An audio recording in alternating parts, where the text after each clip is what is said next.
Hello. Hi. My Hello. name is Christopher Dickey, and I'm with the Daily Beast, and I'm hosting and moderating the Bring Our Girls Back Home Hangout today, looking at the situation of the girls who were kidnapped and continue to be kidnapped in Nigeria, and what people can do to help set them free and also to create an environment where this kind of thing doesn't happen in the future. Uh, this is co-sponsored by Girl Rising and by Smart Girls, Amy Poehler's Smart Girls. We've got wonderful people to talk to us now from Nigeria, from Abuja. We have, uh, I'm sorry, Hafsat Abiola, who's the daughter of former President Abiola, the late president, and who is the director of the Kudirat Initiative for Democracy, from Yola, which is in northeast Nigeria, which is right where these problems are most severe. We have Fidelis Mba, who is the correspondent for the BBC. We have Gretel Truong of A World at School, Gordon Brown's organization, and I think Gordon is going to be doing a lot in the next few days in Nigeria to move this issue forward. We have Meredith Walker from Smart Girls, and we have Tara Abrams and Holly Gordon from Girl Rising, who are going to tell us exactly what can be done, what you can do to make a difference for those girls who have been kidnapped and for girls who are in similar situations in Nigeria and indeed in other countries around the world. First, I'd like to call on Fidelis Mba, the BBC correspondent in Nigeria, who is in Yola, in northeast Nigeria right now, to tell us what is going on. What do we know about the situation the girls are in? How many are still being held? Just give us any and all details that you can, because I think the world is absolutely interested to know what is going on the ground in northeast Nigeria.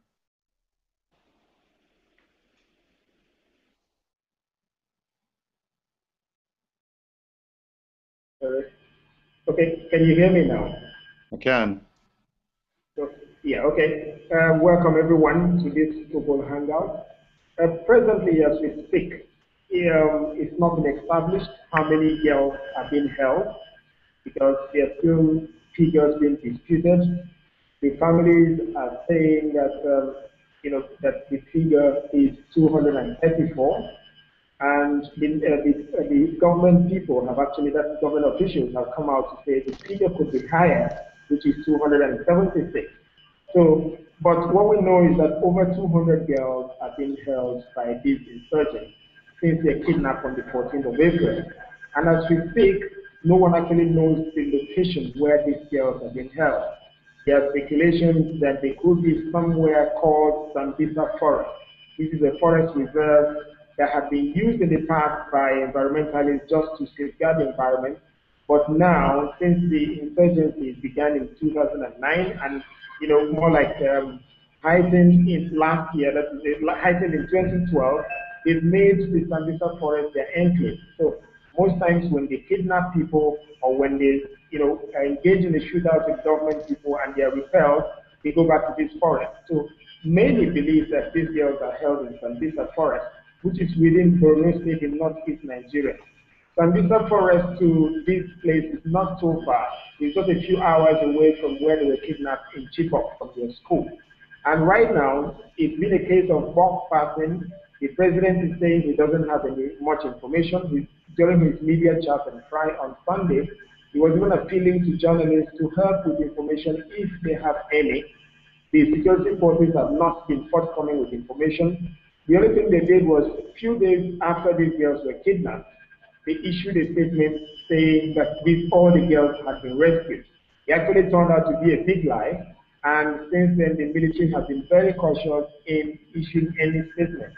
As we speak, even though these girls are being held, and people don't actually know their whereabouts, there have been speculations that some of them might have died, that some of them are ill, that some of them have been married, that some of them have been ferried across Nigeria, because this area has, that is on the edge of Nigeria, where the country has boundaries with Cameroon, Chad, and Niger Republic.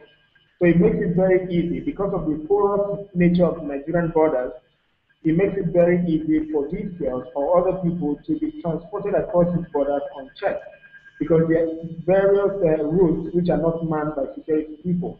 Even when you find security people, there are very few of them that actually resist the firepower of these insurgents because these insurgents are heavily armed. For some of you who saw the video that was released yesterday about, by Abubakar Shekau, that's the leader of the Boko Haram, you can see that even right behind him, he had an armored tank, which one would now try to imagine how this armored tank got into the forest. So to show you how porous the Nigerian border has been over the years, which is what these insurgents are taking advantage of. They've been protests both locally and internationally. In Nigeria, even in Borno State where this kidnap happened, the locals from Chibok, which is the village where they have held protests calling for blood attention. They weren't giving much attention, moved to Abuja, which is Nigeria's capital, and held rallies in conjunction with activists and human rights crusaders to draw international community attention to the plight of these girls. Because all along, until Sunday, the Nigerian president, Goodluck Jonathan, never made any comment about the way, the situation of these girls, what government was doing to ensure that these girls were rescued, what effort had been put in to ensure that they were brought back home. But for the hashtag Bring Back Our Girls, which was initiated and has gone viral across the world, many people wouldn't have known about this flight. Just a day after this kidnap, the president went on an election campaign where he was seen dancing, which is what many people felt was highly insensitive, given the nature that, look, we're talking about over 200 girls being kidnapped, and here we have the president who's supposed to care, who's supposed to, in other countries, who's supposed to have more like this, declared like this as a national disaster. So Nigerians have really not been happy. And as we talk about this over 200 girls being kidnapped, today there was a reported kidnap of about 8 other girls who were taken from same state. These ones have been kidnapped, and no one knows their location at the moment. They were kidnapped from a place called Goza. Goza is spelled Gwoza.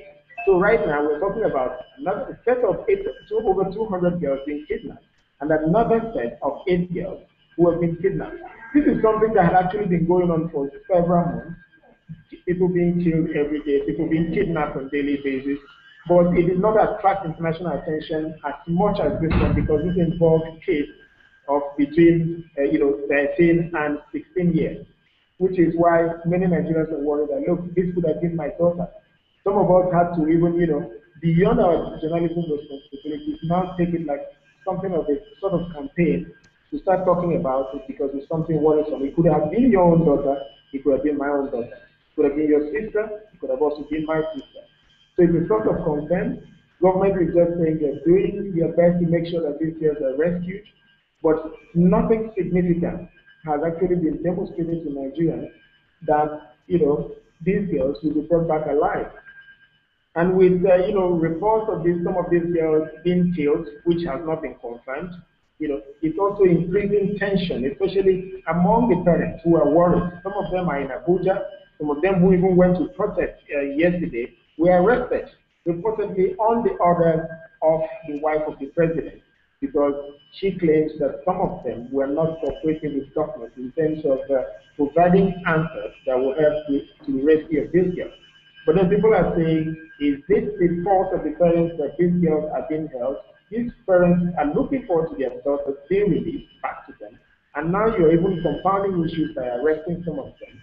And it took combined efforts of both the civil society, the media, for these people, the 2 women who were arrested yesterday, to be released. So right now, it's in the major talking point, not just internationally, but locally, because everyone is concerned. Almost every news bulletin in local stations, in international stations, has the mention of the situation of the Chibok girls that have been held since the 14th of April. Fidelis, I want to go to, that's fantastic summing up of the situation right now, and I think we want to come back to the question of the inaction of the Nigerian government and how we can pressure the Nigerian government to take more action. But right now, Hafsat, if you don't mind, I'd love you to talk a little bit about who these girls are. As I understand it, when they were abducted last month, they were boarding at the school in Chibok. They were studying for their final exams. What kinds of students are these girls? What kinds of girls are they in a place like Chibok up there in northeastern Nigeria? In a very real sense, those girls are pioneers, because in northern Nigeria, um, it is not a foregone conclusion that you will have girls in school. In northeast Nigeria, where Chibok is, there's about 3% of the girls end up in university. 3%. So they were very And special to begin with, just that they were very studying. special to be taking that exam. That is the first step to go to university at all. And you know, also in northeast Nigeria, the rate at which girls die when giving birth is the highest we have in Nigeria. It's right now around 650 women dying at the point of delivery of a child per every 100,000 births. In southwest Nigeria, where I'm from, it's as low as 250. The difference between southwest Nigeria and northeast Nigeria is really the age at which these girls are getting married. In northeast Nigeria, they're getting married quite young ages, in their teens, even 13, 12 years old girls are getting married. So those girls that have been kidnapped are girls that their parents have taken an unusual decision for northeast Nigeria to continue to keep the girls in school so that they can be educated, so that they can go on to university and have a different life. So what has happened is deeply sad, because their parents had invested in a different life for them, and that life is now being threatened by the abductors, because the abductors intend to sell the girls into marriage to militants among them. So it's very tragic, and we must do what we can to save them, because otherwise, you know, their story will just, not only will their own life chances be curtailed, but even the life chances of other girls across northeast Nigeria, because you can well imagine that now many families are reconsidering whether it is safe to send their children, especially their daughters, to school. What is it about Boko Haram? We say that the Boko Haram, the name of the group of these insurgents, these jihadists, means Western education is forbidden.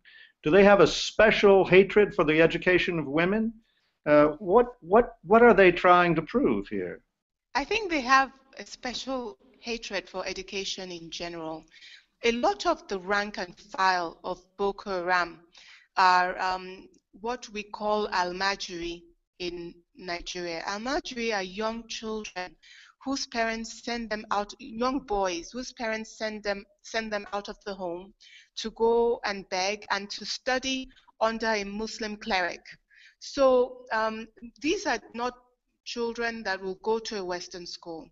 So a lot of the soldiers, the militants within Boko Haram are boys that would not have had the advantage of a Western education. I suspect, I mean, I have no evidence, but I suspect that they resent that. They resent the fact that they could not have a Western education. Also, their leaders have the wrong understanding of Islam. Within Borno State, before they even started attacking the schools, before they were violent, Boko Haram leaders were understudying one of the Muslim leaders in Borno State, whose name was Malam Jafar. And their ideas were so wrong that Malam Jafar stopped teaching them, and they were banned from all the mosques in Borno State. So we're not talking about people who are in the mainstream. We're not talking about people whose ideas are validated in their community. We're talking about people who are radicals. They're in the extreme. Their ideas are not validated, but they're trying now to impose their ideas using violence because they were not able to convince and persuade the majority of people in Borno to support them? Wow. Well, I think, 3 weeks ago when this happened, when this huge abduction happened, um, as we've heard, that was not the first time. And it certainly wasn't the last time, because we just had 8 more girls kidnapped yesterday.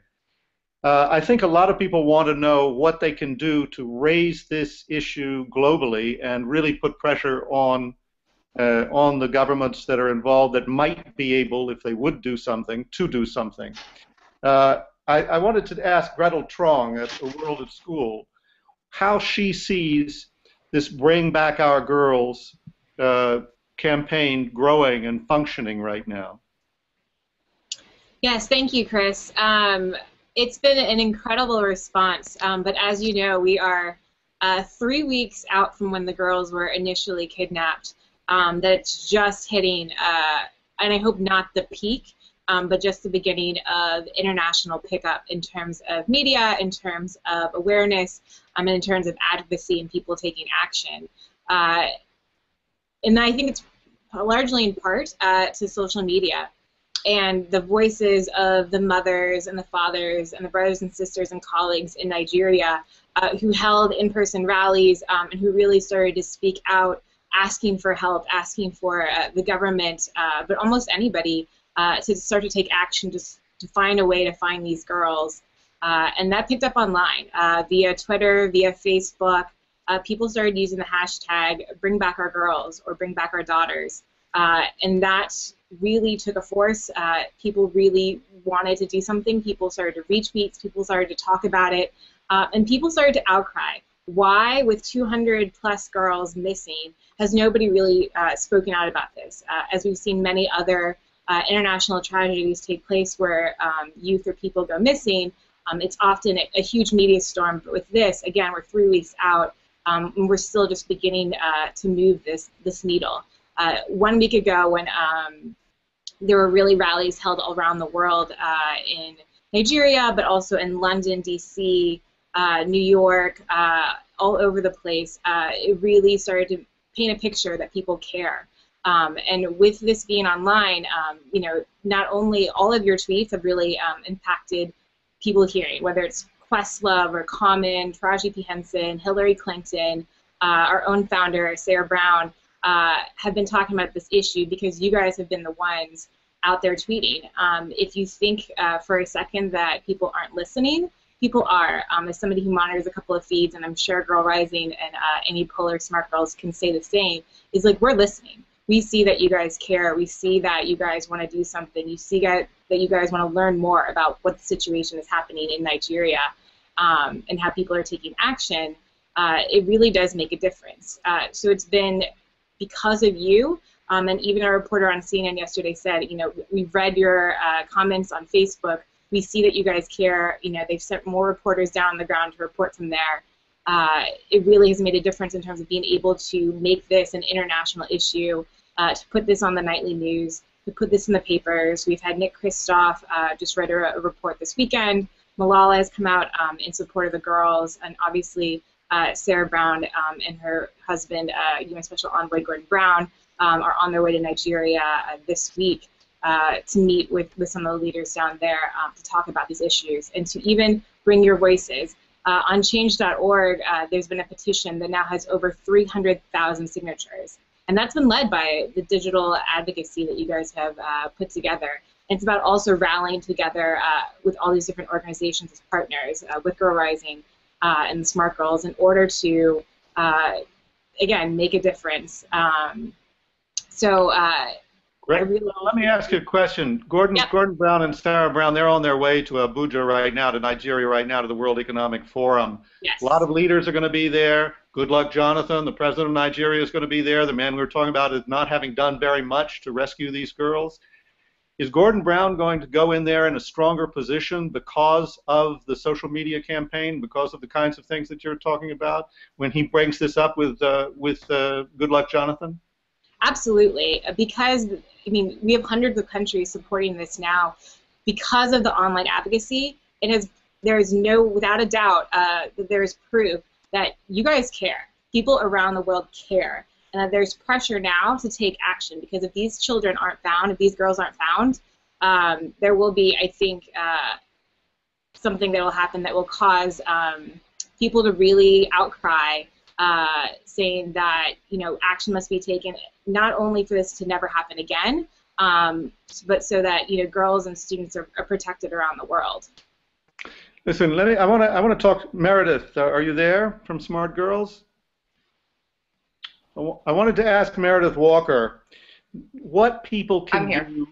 What people can do where they are, because all this seems a long way away. As intense as the emotions are, I mean, I think when we heard Hafsat describing the way the girls are so special in their own society, I think we can all identify with that. That was heartbreaking. I think when we listened to Fidelis talk about the war and the situation there, that's all very difficult, but it's all a long way away. What can people do in their own hometowns? What can they do where they are in the United States or around the world to move this situation forward to benefit those girls and other girls? Meredith? Oh. I'm here. Can you hear me? Yeah. Oh, great. I don't know what happened there, but each of us has something to offer in the fight against injustice, and that's the thing to really remember, that enough of us participate and shout and show that we care, that common voice, that unified voice is going to be heard by the people who can act on behalf of these girls, especially a unified voice coming from so many different places. And so just like what was being said before, and I think what will be talked about in a minute with the action pack, is that every time if you sign a petition, if you write your congressperson or just local leader and ask them to let everybody know that this is something we care about, we want to change. But even something as simple as changing your avatar, you know, all of this becomes a collection of people who really care and are demanding that action be taken. And so we just want to make sure everybody knows that each small act becomes part of this unified voice that'll bring about a change. Yeah. Do you think that the people, for instance, who are protesting in Nigeria, do they feel solidarity, or do they feel the solidarity of people who are protesting, for instance, right now here in New York City or down in Washington, D.C.? Definitely. Well, the messages that we receive feel the solidarity. And Hafsat, yes, sorry, yes, Meredith, please continue. But I was just saying that the people that have been marching, even on our news, we are saying that all over the world people are standing with us, because you see, Nigerians have been saying for a while to the government, to the federal government, that children have been killed, because before the girls were kidnapped, boys were killed in their school. You know, they're kidnapping the girls, but they kill the boys. And we said to the president that something has to be done, and nothing was done. No action. We don't know who killed them. We knew they were part of Boko Haram. Who they were, they have not been caught. So we've been agitating for a while, but nothing has happened. What is different this time is that the world is agitating along with us. And it's tremendously important. Meredith, is there more that people can, let me ask Meredith, is there more that people can do, Meredith?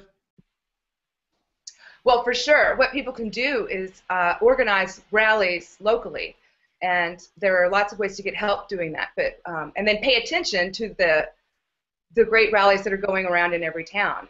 And you know, they're calling it kind of a social media march as well, which is whenever we acknowledge what other people are doing, that collectively becomes a huge rally. But we encourage everybody of any age, any gender, just get together and plan a rally, because that actually is just a great way to participate in this fight. Listen, I think Tara and Holly at Girl Rising have some things that they can tell people who are watching this that they can do very, very specifically. I think sort of one-stop shopping, as it were, for how to make a difference on this issue. Tara or Holly, are you there? Are you both there? Watch out, you may be muted. Hello. I think so. I wasn't. Can you hear me? Yeah. So as Meredith referenced, what we've been working on at Girl Rising, along with Amy Poehler's Smart Girls organization, is to develop an action pack that gives people very specific and easy ways that they can contribute to the issue. Because as Meredith mentioned, this is all about united action. And if we really all band together, those individual acts and those individual opportunities to raise our voices for these girls to bring them back home, it will make a difference. So the action pack identifies very specific things to, one, continue to share the story and keep the visibility high. So change your avatar to that bring back our girls emblem that you see on my photo here. Continue to make the hashtag bring back our girls relevant and visible, even as we as global leaders push forward to rescue those girls. So sharing the stories and raising awareness is critically important. And there are little ways, even here in New York City, that everyone can contribute to that. And as Gretel said, people are listening. Global leaders are listening. The second thing is around continuing to share your voice through specific channels that have been identified, such as the petition that is on change.org right now that Gordon Brown will be able to present to President Goodluck Jonathan when he's there in Nigeria later this week. We're at 300,000 signatures. We want to get to 1 million. And I think it's possible, given the groundswell of support and anger and frustration about not enough being done to help get these girls back home. And then the final piece, for those who are inclined to donate and who want to contribute to the effort, not just around getting these girls back, which is of course critically important and the key outcome right now, but also looking long term, how can we support efforts to make Nigeria a place where girls and boys can go to school safely? Because that's critical. And there are organizations out there who are doing unbelievable work in this regard. And so we've partnered with Catapult, which is a women's and girls focused crowdsourcing platform, to create a project that would aggregate funding to support Nigerian organizations working on girls' education issues and education issues in the region, so that we can continue to drive resources to efforts to make sure that girls can go to school safely. Yeah, I think we're going to have open up questions now. Thank you very much, Tara. I think we're going to open up questions now to the people who are listening in. And you know, the questions that are coming in are important and disturbing, I think. One person is writing in, this is not just a Nigerian issue. Where in the world is a safe haven for these girls in places like Afghanistan, Sudan, Pakistan, India? There needs to be global centers of safety for these girls and women in countries. Is there a movement afoot to do that? Is there anything concrete being done to do that on the global scene? Tara? In terms of global centers, that is an interesting idea. Well, I know, and certainly in those countries, there are programs that are specifically looking at becoming in local communities safe spaces and safe centers for girls to be mentored, to have access to education, to have access to education services that will help them continue on with their lives and become fruitful and productive members of society. And I'm wondering too, Hafsat, if you can weigh in terms of specific organizations or centers of this type that can serve as these safe havens for girls. In particular, for these girls, perhaps once they have been rescued, where can they go? Where can they continue their education safely if their community doesn't offer that at this current time? Great question, Tara. Hafsat? You know, there's an excellent woman in Borno, which is a lovely, lovely place, very hot, over 30 degrees, but just very gentle people. And they've really come under attack. But there's this wonderful woman there. She's a professor in the university, Professor Hawabiu, and she has taken it on herself to organize and coordinate the mothers so that she can support them in the effort to bring back the girls. And then the idea that when we've gotten the girls home safely, we have to look at what they need. Counseling, perhaps we have to relocate some of them if they're not safe, if they do not feel safe in Borno State, perhaps to come to another state in the north, or even to come to the south. You know, NGOs in Nigeria are completely mobilized and ready to support and defend those girls. But in terms of trying to create safe spaces, I think we have to get our countries and the governments in Afghanistan, Pakistan, all these countries that have issues like this, and Nigeria, to shift their focus from security, where we think of security as the soldier's ability to wage war, but to think of security as something more holistic, where we have jobs, we have, we have a response to restless young people. We did not have a response to restless young people in northeast Nigeria, where over 70% are living in poverty, where unemployment is well over 60%. If we do not have a response to these things, you will always have radicalism, and you will always have militants and insurgents. Fidelis, let me ask you, you're right there in the middle of things. I think people would like to know in practical terms what might be done to rescue these girls. We've maybe jumped a little bit ahead. We talk about what can be done once those girls are freed, but between now and then they have to be freed. What do you see the government doing or not doing right now? Is there any mobilization, and what should it be doing? I think you're, wait. Okay, yeah, you can hear me now. Yeah. Okay. Well, the option available to government, has been a bit tricky, which is storm this area and rescue these girls. But then, these people, these insurgents, have been known to be very, very, people that they don't have that conscience to say, let's get into a negotiation. Because first of all, the group is faithless, and they don't want to negotiate with anybody. They've made it clear that, like their name, which is saying no to Western education, they are not ready to even allow these girls to be free. All those talk about negotiation, you now ask the government officials who claim that they are negotiating. Who are they negotiating? They've even told us before now that this group is faithless. So if you now want to just come and take these girls, they already talked about, these girls could be killed because, the way, how heartless these surgeons are, they will eliminate all these girls if you come there to take them. I think it's a case of some persons in the north, in the northern Nigeria, have volunteered that, look, they somehow might maybe have some close links to people who might know these people and maybe appeal to them and see if they can rescue them. But it's a really tough call because they are not open to any form of negotiation. And the only thing is, okay, maybe also from the security point, how about the Nigerian government blocking the borders, making sure the borders are well secured, so that even if these girls will not be moved to the locations maybe to be sold, like the leader of the Boko Haram, Abiola, was claiming, so that if they're in a particular location, somehow, with security intelligence, they can narrow in and just see how, they might be able to rescue some of the girls. Let's be realistic. It might not, all the over 200 girls might not be rescued. Let's be realistic in this case, because some of them have already died, like, according to some reports, though unconfirmed. So it's a bit tricky in terms of rescuing them all alive, all of them coming out.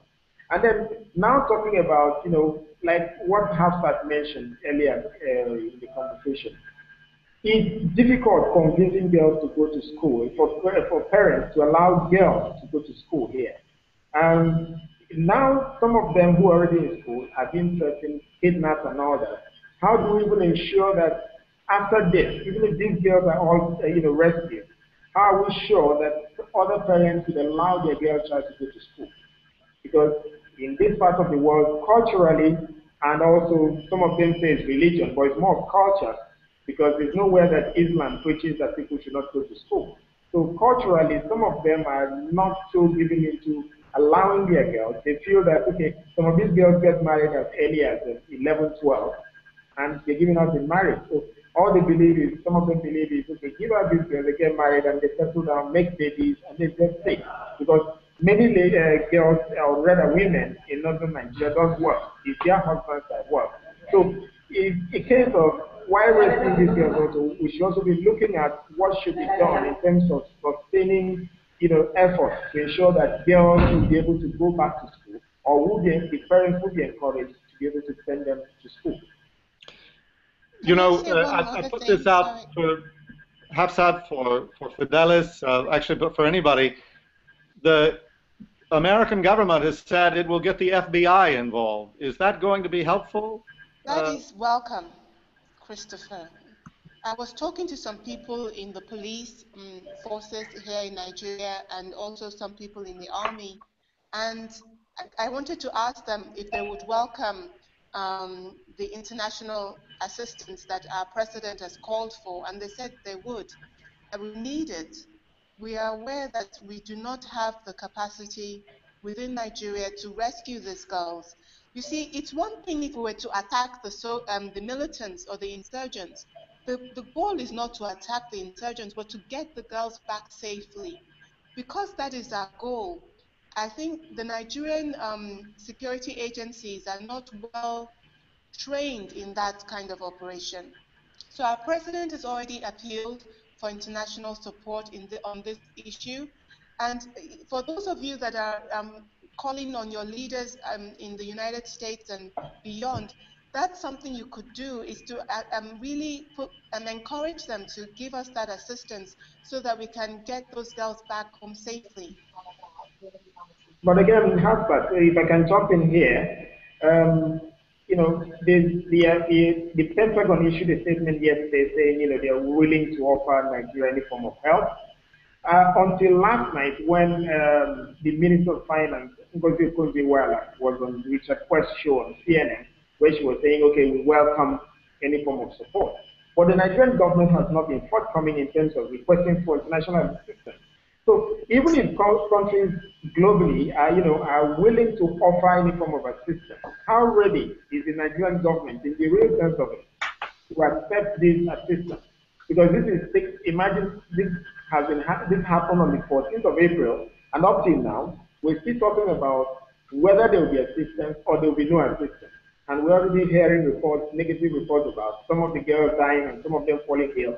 And the government has not been categorical in coming out to say, please come to our aid. The government, you know, the president was a bit dodgy when he was during the presidential media chat on Sunday, which was even his very first time of talking about this issue, to show you how sort of unconcerned they have been in the past, because they felt it was something that people will make noise like in the past and keep quiet. Because this is not the first time people will be kidnapped. This is not the first time people will be killed in northern Nigeria. You know, but just because these are girls now and it has attracted international attention, that is even why they even maybe deemed it fit to talk. How many people have been killed in the past? We've had cases where insurgents went to a school and slaughtered several young boys. And even the president did not deem it fit to even address the nation about it. So it's been a case of, do I call it non-challenge on the part of government? So they need to, at this point, maybe with international pressure, come up and say, look, we are ready to accept any form of assistance and make it formal beyond just saying, yes, we are ready. But have they contacted these people who are offering the assistance? What does it take? Either a phone call or an email to the US, and they are here, or other countries who have volunteered. But that has not been done. And saying that just in the media for saying sake or for political reasons will not solve anything. You know, I think we need to step back a moment for some of the people who are looking at this and listening to us to emphasize just how important education is for young women, not only in Nigeria but throughout the world. You know, in the United States, we just take it for granted that young women are going to be educated. I wonder if Meredith could talk a little bit about that and about the importance of focusing on education for young women, and also the impact that that has on the society, a society like Nigeria's or any society around the world. Meredith? Well, education is a value and a right that we all deserve and people should be able to exercise. And it's definitely it's being fought against by these people because they see how powerful it is. That's why they want to keep these girls from it. And that's why we have to fight so much for it. And I know Tara has something that she wants to say about this. So I'm going to hand it over to her. I think the reason that we're all here together also is not only for girls' education efforts and the reality of the situation in Nigeria, but also globally. That there, as this other question had referenced, Afghanistan, Pakistan, the Sudan, there are so many countries around the world where girls aren't given the opportunity to get the education that they deserve. And huge potential is lost. And the reality is, and I'm sure Gretel will also speak to this, that when you invest in girls' education, the benefits are countless.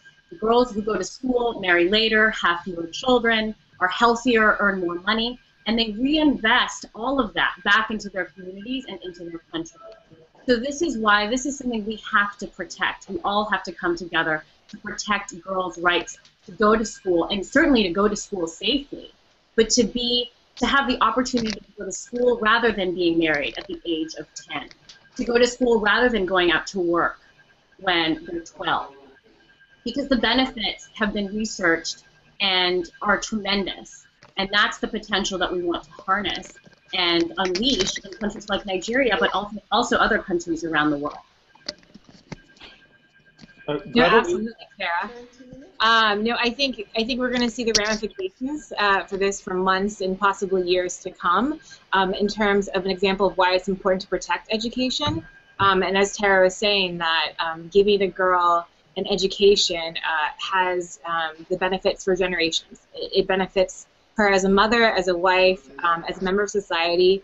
It gives her the potential to earn an income, to do things in the community that she wouldn't be able to do without an education.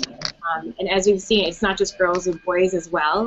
With 57 million children out of school, most of them being girls, I think we have the possible to restore hope for many generations to come with education, and the importance of them being in school and also getting a quality education. And being able to learn the things that make them a member of society that, as Meredith was saying, that we often Western culture, and many children don't get that opportunity. And I think this issue is grasped for a while, something that where when that's being threatened, that the world can really unite in order to make sure that it doesn't happen again. You know, I think people are going to be inspired by what they've heard here today to want to do something right this second. You know, it's one thing to listen to this and think, oh, well, I think I'll go have lunch now and sort of ponder what to do. What can people do right now? I think that Girl Rising has created what they call an action pack. I think we may have mentioned that before, but let's come back to that and focus on that a minute, because that really does tell us, you know, what we can do right this second, the minute we get off this hangout. I think if you go to girlrising.com, there is an action pack that outlines some of the key opportunities to take action right now. As far as right this second, if we could all change, for example, our avatar to that, bring back our girls' emblem and symbol, which is plastering social media, Facebook and Twitter, with this red image inspired by the Nigerian flag, I think that's a tremendous sign of support and visibility. You can even find now online photos of people in the live marches carrying those placards, bright red signs of hope and support for bringing these efforts to bring these schoolgirls back home. So I think that's something that's, if you're on this hangout, you have the ability to just get to girlrising.com, download that image and get it right up on your social media outlets. The other thing I think would be to go right now to change.org and sign that petition, because if you're here with us, then you know the power of collective action to really bring about change, and that is something that we know Gordon Brown is going to bring to the president of Nigeria this week. So we've got to stay with him, and we've got to give him as many signatures as we possibly can. That's terrific. You know, on the ground, Fidelis, I have a question. You know, as I've been reading about this from afar and looking at it from afar, I hear that the families themselves have been trying to search, that just regular people have been trying to find these girls, that hunters, professional hunters, have been out in the bush looking for them. Is there anything that can be done to support the people who are actively looking for those girls? Transportation, supplies, anything? Well, just to tell you that initially that was what happened, but that's not happening now. That's just the truth. because when these girls were abducted, parents, first of all, local hunters and a few soldiers, went out looking for them, thinking this was like a regular maybe abduction of people that they could find them and all that. But apparently they met a brick wall and they came back. So it was when it dawned on the parents that look, nothing will actually come out of this, that they now decided to team up. I mean, the parents who are, and the relatives of these missing girls. And they walked and they had to transport themselves several kilometers towards where they suspected that the girls were being held, which was where I mentioned before, the Sambisa forest. Sambisa is spelled Sambisa. So they went there, they mobilized transport for themselves, food, water, and everything, and went in search of these girls. But like some of them said when we granted an interview, when they got there, someone who had maybe who knows about the terrain warned them off that they should get off that forest, or else they might end up, being consumed, or rather killed in the forest. So it goes beyond giving them water. Are they, how fortified are they? We're talking about people who are using sophisticated weapons that are even more than what the Nigerian military has got. We're talking about people who are driving in armored vehicles. You can't go there with machete or maybe with with a Dane gun and thinking you can confront them. And then these are people, most of them, there are reports that some of them are actually like defectors from the military, people who understand guerrilla warfare so well. So these parents are not trained. So if you're talking about support, for now it might just be a case of drawing government attention to see the need to really employ the services of experts. Experts in this sense, meaning security, maybe international security experts. It could be the FBI, it could be the CIA, it could be the Mossad from Israel, or any other security, outfit that can come smoke out these insurgents and be able to rescue these girls. But if you're relying on the parents now leading the chase, it might be difficult because they don't have the expertise and they might actually get killed while searching for these right. girls. Hafsat, I have one last question for you, and that is this experience, both the experience of the girls being abducted and the experience of international attention, do you think that this will be a watershed moment in Nigeria? Will this change things in Nigeria for girls and girls' education, for the education of young people generally, for the Nigerian society? Or is that maybe hoping for too much? I think everything has already changed because just before I came to this hangout, I was talking to some people, and the Nigerian National Security Agency had a meeting a few weeks ago to plan how to contain the terrorism threat from Boko Haram. During that meeting, they didn't raise the issue of how Boko Haram affects women and girls. It just never came up. Now they're going to have to think about how to protect women and girls in particular from Boko Haram. The truth is, so much women and girls are often ignored in the public sphere in Nigeria. But because of the way that the world has responded to the abduction of the 200 plus girls in Chibok, the Nigerian government understands that we're not invisible, we're not to be just set aside, but that they actually have a responsibility to protect us and to ensure our security. So that has definitely changed. And already we're thinking of having a meeting with people from the NSA to start looking at that strategy, how they're going to be working to protect the lives of women and girls in Northeast Nigeria and across the country. So yes, I think it has really helped make a difference.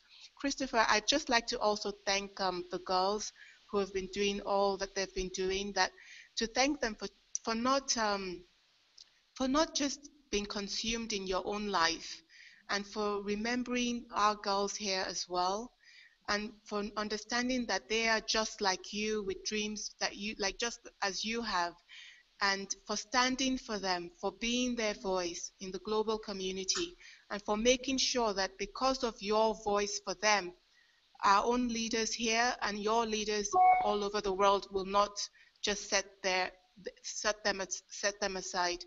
Please keep speaking about them until we can get our girls back home. You know, I want to thank everybody for coming to this hangout. We've got a great momentum going here. We've got hundreds of thousands of signatures.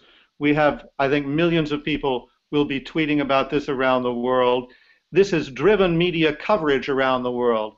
I can tell you as a journalist, people were not paying attention to this. I wrote about it in the first day or two after it happened, and then it went flat. Nobody was paying attention. Oh, somewhere out in the middle of nowhere, in the middle of Africa, 200 girls are suffering and disappeared, and their parents are crying about it. But what did it mean to anybody? Well, it means a hell of a lot to people now.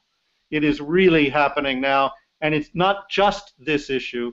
It's an issue that is the point issue, or the edge, the blade, the cutting edge that can say we can change things for women around the world and for girls around the world with a combination of social media, social activism, on the ground demonstrations, focusing on issues, focusing on this issue. Let's get those girls out of there if there's any possible way to do it, and let's make sure this kind of thing doesn't happen again.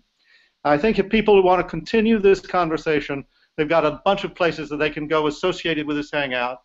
As people have said that they can go to change.org, but you should first of all come back to the hashtag. Use it, abuse it, put it out there anywhere and everywhere you can.